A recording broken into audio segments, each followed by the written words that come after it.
Omokri'S hatred for P2B has become his lifeline for relevance in Nigeria. It is as if somebody went into the deepest bottom of my heart to bring out this particular news article. The news in detail. It has become worrisome, absurd, and irritating to constantly listen to Mr. Reno Omokri pontificating about the Labour Party presidential candidate in the 2023 general election. His Excellency Dr. Peter Obi, former governor of Anambra State and an astute businessman, trader, who he sees as an enemy for frustrating all his gambled chances to come back to political relevance after 2023. The P2B tsunami that upset the apple cart of many seems to have become a bitter pill for Reno Omokri to swallow, like many have done and moved on. It is very surprising that Reno Omokri suddenly stopped talking about his candidate in the same election, His Excellency Alhaji Atiku Abubakar, former Vice President of Nigeria and versatile businessman. He hardly mentions Atiku any longer, even though he showed to have loved them so much during the campaigns of 2023. Rather, he suddenly became a science spokesperson of Alhaji Ahmed Bola Tinubu, the Nigerian president. Does it mean that Reno Omokri is the fair-weather politician whose loyalty is to the highest bidder? For instance, it is a known fact that he was a staunch supporter of P2B, whom he once called the Messiah for Nigerians. But his love later turned to hatred when P2B informed him that he does not give shishi. The hatred has grown too thick for comfort and is no longer possible to hide. The only thing he has not criticized P2B on is how he possibly makes love to his wife at home. Be that as it may, many Nigerians see through every Nigerian. If Mr. Omokri bothered to stop, pause and think, he should have known by now that people have grown weary of his endless tantrums and inability to be consistent and realistic about the Nigerian political atmosphere and when to keep quiet. Even if he's paid to constantly attack P2B, who doesn't even pay heed to his noise, at least he should apply a little sense to it and less emotional outbursts so that his playmates' money can be justified. During the Okwama massacre and reprisals, Omokri was silent. Strangely, 17 soldiers were killed. 17 soldiers were assassinated in Reno Omokri's home state, and some Magri soldiers invaded and sacked the whole community in a reprisal attack. Every Nigerian with a conscience took side and condemned the atrocities from all sides. Unfortunately, Omokri did not tweet about it, either for or against the community or the avenging soldiers, because for him, it was not worth his attention as far as it is not about P2B. Rather, he chose the auspicious time to attack Dr. P2B for not celebrating the Naira value gain from 1,900 Naira to 1,600 Naira per dollar, even when he has no business with Tinubu's administration in any capacity.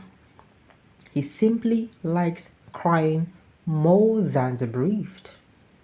This singular miscalculation has earned him fierce attacks from Nigerians on social media. I will avail you of a few so that you can understand how Mr. Omokri is now seen in the opinion of reasonable Nigerians. Few excerpts from Maryland. Daniel Bala was disgraced the other day by El-Rufai's son. Reno is next. Foolish man. Another pinned. But this man na fool. Appreciated how now? How much did the drug master met on ground when he became the president? Tinubu is a disgrace and a disaster. A social media user commented. This man didn't tweet throughout Delta massacre. Imagine massacre going on in your home state and you said nothing about it. Isn't it obvious he's paid? He's a paid fucking propagandist. Another pinned. Obi cost Atiku the presidency.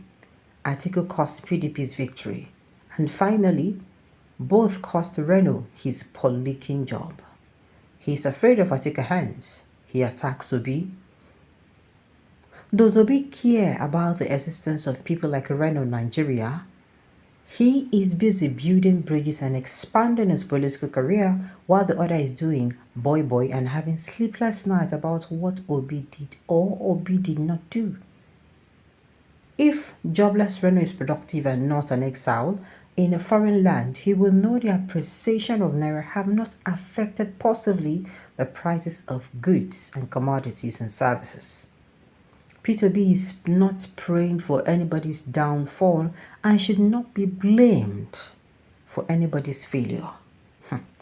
The same man was mute when his home state was run over by jihadist Nigerian army and young girls and old women raped and assassinated. But alas, he has woke up to P2B once. Obi should celebrate Naira trading at 1 cess when Tinubu met it at 500.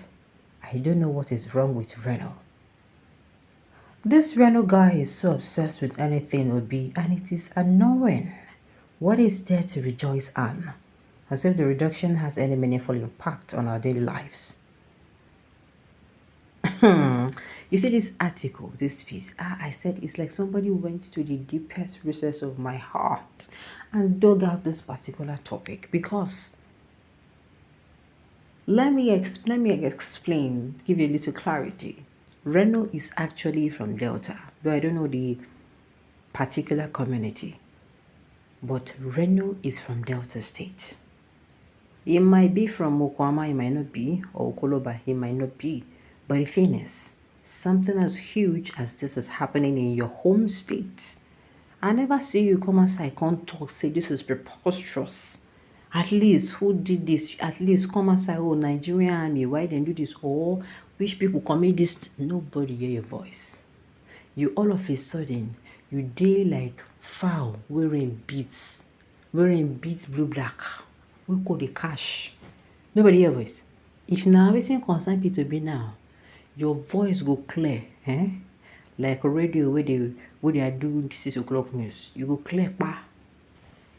This person, just made my day with this article. Because you are not in the country. You met Naira at 500. At least make them also the Naira, make it even reach, make it be say even reach that 500, or maybe you reach 400. At least make we say, okay, you meet some 500, at least we'll clap. We could give a standing ovation. But at least, we don't see anything. So make la leave Reno. People have come to realize that Reno the hustle for him food. And it's so bad, he's now becoming the FFK of our time.